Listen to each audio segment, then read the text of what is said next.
Matt Turner, bienvenido a Telemundo Deportes. How are you? I'm doing well, thank you. Thanks for having me. How do you feel for this season?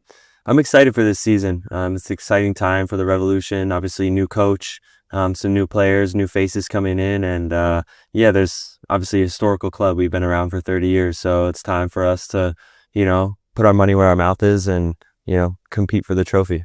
Tell me about your life coming back to the US, playing in MLS.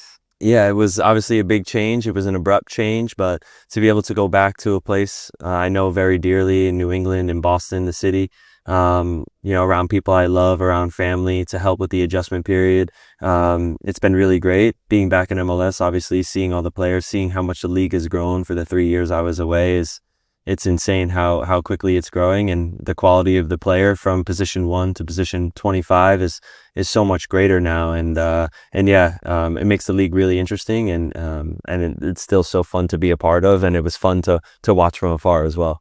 Do you see the Revolution as a contender for this season? I think in MLS, the beauty of the league is that any year, any team can have a good season and have a chance to win. So I think obviously we had our flaws last year, and it was a difficult season for a lot of people. But I think with a good preseason, we're all together, no moving parts. Like, we kind of know what the team is going to be. If we have a successful preseason and start to the season, I don't see why we wouldn't be a contender.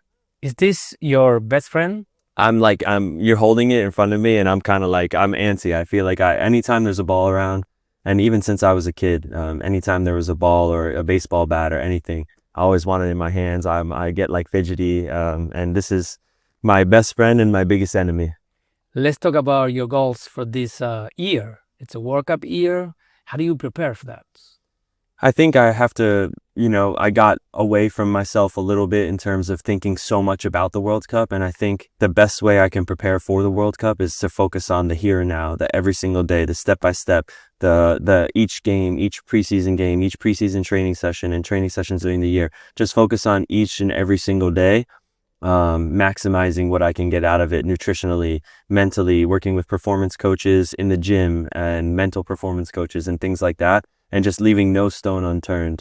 We have 6 months now. I felt like it was so far away. Like 2026 wasn't even a real year, and now we're nearly there. So the only way to they say, like, the only way you build Rome is one brick at a time, one day by day. So that's how I'm gonna take it. How do you imagine the first game with the crowd, the stadium?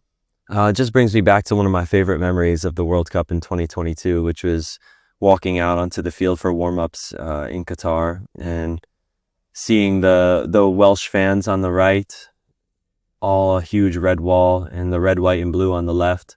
And I can still just taste the moment and feel the energy and my boots sinking into the grass as I ran out for warm-ups, and I can't wait to feel those feelings again. I was addicted to it from the moment I felt it, and everything I've done since those moments in the World Cup in 2022 has been to try to best position myself to be on the pitch again in 2026. How do you see the team, the U.S. national team?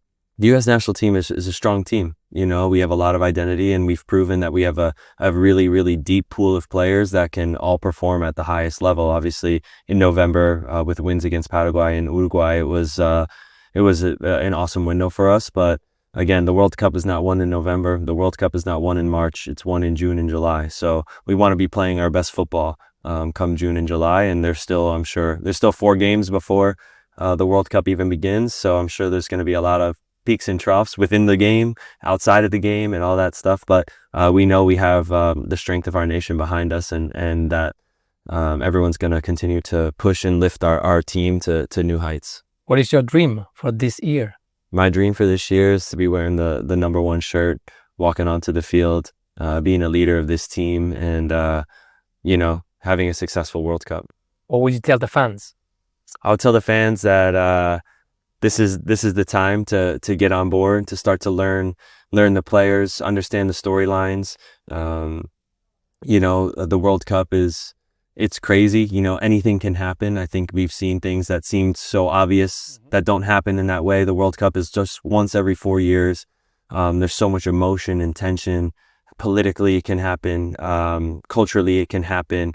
But I think you need to take the time to really appreciate this cultural coming together. Because if you let it go by, then it's not another 4 years. It's another 4 years before you get to experience it again.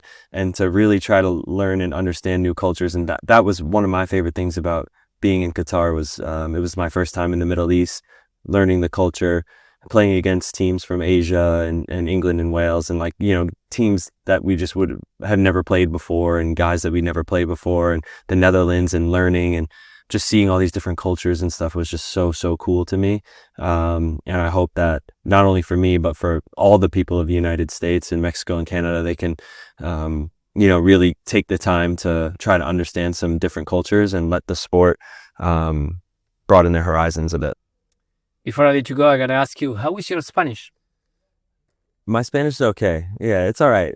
My soccer Spanish is pretty good. Yeah. Really? Yeah. So what did you learn?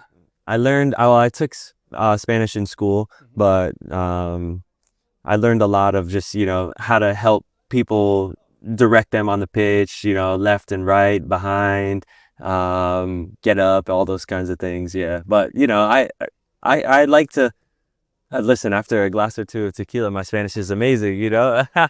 We have water here. Yeah. But So we are in Telemundo and we have the World Cup. Can you say like something?